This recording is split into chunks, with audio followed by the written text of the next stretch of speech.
ಇನ್ನು ಈ micro ಫೈನಾನ್ಸ್ನ ಹಾವಳಿಯನ್ನು ತಡೆಯುವುದಕ್ಕೆ guidelines ಬಿಡುಗಡೆಯಾಗ್ತಾ ಇದೆ. ಬೆಂಗಳೂರು ನಗರ ಪೊಲೀಸ್ ಆಯುಕ್ತ ದಯಾನಂದ್ ಈ ಬಗ್ಗೆ ಹೇಳಿಕೆಯನ್ನು ಕೊಟ್ಟಿದ್ದಾರೆ. ಫೈನಾನ್ಸ್ ಹಾವಳಿಯನ್ನು ತಡೆಗಟ್ಟುವುದಕ್ಕೆ 2 ಸಭೆ ನಡೆಸಲಾಗಿದೆ. ಸರ್ಕಾರದ ಮಟ್ಟದಲ್ಲಿ 2 ಮೀಟಿಂಗ್ ಮಾಡಲಾಗಿದೆ. ಆ ಸಭೆಯಲ್ಲಿ ಕೆಲ ಗೈಡ್ಲೈನ್ಸ್ ಜಾರಿಗೊಳಿಸುವುದಕ್ಕೆ ಸೂಚಿಸಲಾಗಿದೆ. ಸರ್ಕಾರದ ಸೂಚನೆಯಂತೆ ಆ ಮಾರ್ಗಸೂಚಿಯನ್ನು ಜಾರಿಗೊಳಿಸಲಾಗಿದ್ದು, ಈ ಮೀಟರ್ ಬಡ್ಡಿ ದಂಧೆಕೋರರ ಮೇಲೂ ಕೂಡ ಹದ್ದಿನ ಕಣ್ಣಿಡ್ತಾ ಇರೋದಾಗಿ ತಿಳಿಸಿದ್ದಾರೆ. ಬೆಂಗಳೂರು ನಗರ ಆಯುಕ್ತ ದಯಾನಂದ್ ಅವರ ಹೇಳಿಕೆ, ಈ ಫೈನಾನ್ಸ್ನ ಹಾವಳಿ ವಿಪರೀತ ಸಮಸ್ಯೆಯನ್ನು ತಂದೊಡ್ತಾ ಇದೆ. ಹಾಗಾಗಿ ಸರ್ಕಾರದ ಸೂಚನೆಯಂತೆ ಮಾರ್ಗಸೂಚಿಯನ್ನು ಜಾರಿಗೊಳಿಸಲಾಗ್ತಾ ಇದೆ.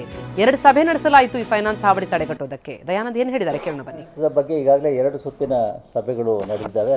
ಸರ್ಕಾರದ ಮಟ್ಟದಲ್ಲಿ, ಒಂದು ACS ಸೋಮರವರ ಮಟ್ಟದಲ್ಲಿ, ಹಾಗೆ ಜೊತೆಗೆ ಸರ್ಕಾರದ ಮಾನ್ಯ ಮುಖ್ಯಮಂತ್ರಿಗಳ ನೇತೃತ್ವದಲ್ಲಿಯೂ ಕೂಡ ಒಂದು ಸಭೆ ಆಗಿದೆ.